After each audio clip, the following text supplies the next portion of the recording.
Buenos días, profesor. El día de hoy voy a estar hablando de la exclusión social de personas con otra manera de lenguaje. Del tema de metodología de la investigación, mi nombre es María Fernanda Menchaca Alvear. Ok, como introducción, en este proyecto se estará llevando a cabo el tema de la exclusión de personas con otra manera de lenguaje, el cual es un problema mundial, que no ha sido considerado con las personas que no tienen la misma manera de comunicación. Actualmente se consideran rechazados por no tener una comunicación clara. Como desarrollo, el lenguaje, como sabemos, es un sistema de signos que a través de ellos nosotros como personas nos podemos comunicar entre sí, ya sean sonidos sonoros como el habla, corporales como los gestos o gráficos como la escritura. La función del lenguaje nos sirve para posibilitar nuestra comunicación entre nosotros, ya sea de ideas, sentimientos o sensaciones. El lenguaje es universal, por lo tanto es racional. Es aprendido por forma de cultura o por medio de experiencia.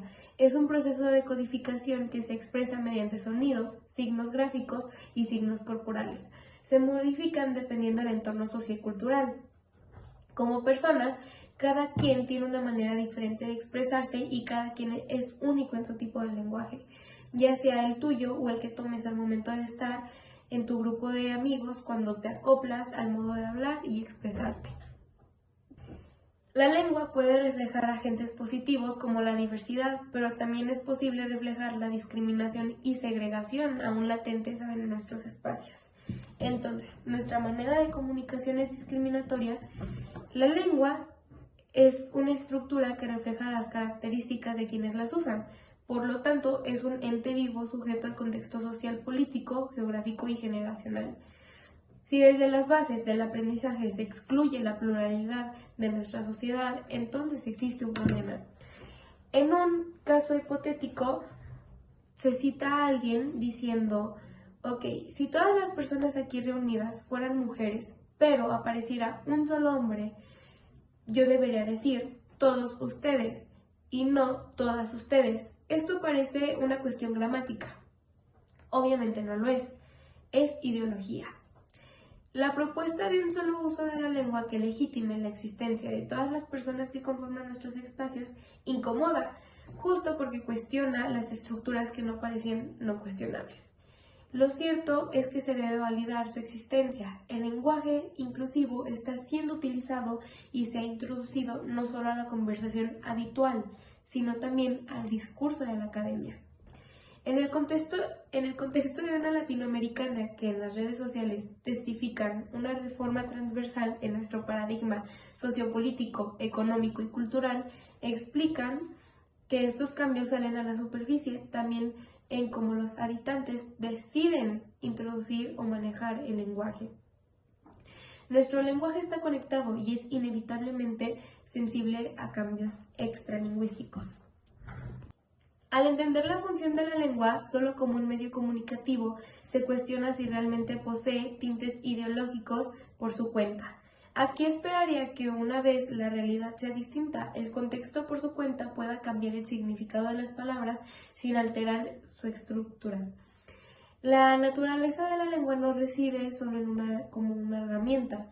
Aquí se esperaría que en vez de que sea distinta, el contexto pueda por su cuenta pueda cambiar el significado de las palabras sin alterar su estructura. La guía del lenguaje inclusivo se divide en estos temas: racismo, género y LGBTQ+, personas con discapacidad y salud mental. En cada una de las categorías se abordan concepciones erróneas y a partir de ahí se plantean alternativas de comunicación. En general, se invita a abandonar formas de expresarnos que provienen desde el etnocentrismo, androcentrismo, colonialidad y sexismo. El etnocentrismo se refiere a la manera de visión de mundo expresándose de un grupo de personas específico como un centro de todo y los demás como personas percibidas como ordinarias. El androcentrismo y colonialidad es lo mismo, es la visión del mundo que sitúa al hombre como el centro de todas las cosas. Ahora aquí tenemos expresiones androcentristas, como por ejemplo, los alumnos. Se propone alumnado, Como reflexión tenemos, hay que hacer un uso de sustantivos genéricos, colectivos o abstractos. Expresiones excluyentes. Se dicen los padres y madres, se propone las familias. Como reflexión, hay muchas estructuras familiares y todas son familias. Como expresiones no respetuosas tenemos defecto de nacimiento, se propone discapacidad congénita. Reflexión, no son defectos, son condiciones que pueden aparecer incluso antes de nacer. También está el ciego o invidente, se propone como persona ciega o persona con ceguera. Se reflexiona que se puede decir que se pone énfasis en la persona y no en la discapacidad. Las personas sordas no son mudas. Como otra expresión no respetuosa tenemos como monológico, que es una persona con discapacidad intelectual, se propone.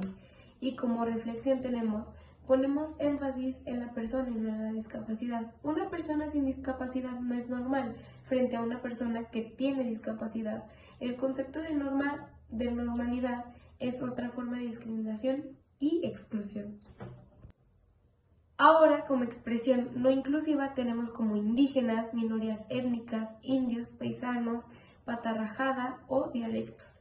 Y una expresión inclusiva, pueblos y comunidades indígenas, personas indígenas, pueblos indígenas, comunidades indígenas, lenguas indígenas.